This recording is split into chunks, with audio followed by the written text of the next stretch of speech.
دہشت گردی پر کوئی سمجھوتا نہیں، وزیراعظم نریندر مودی کا دورہ ملیشیا جاری، وزیراعظم انور ابراہیم کے ساتھ مشترکہ پریس کانفرنس۔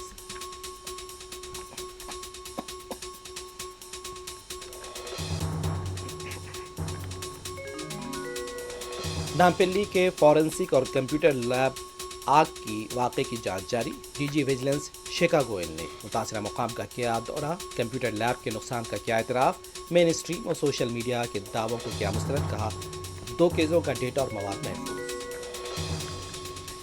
روسی جمہوریہ کے میڈیکل یونیورسٹی میں 4 ہندوستانی طلباء چاقو حملے میں زخمی، تمام زخمی طلباء کا علاج جاری۔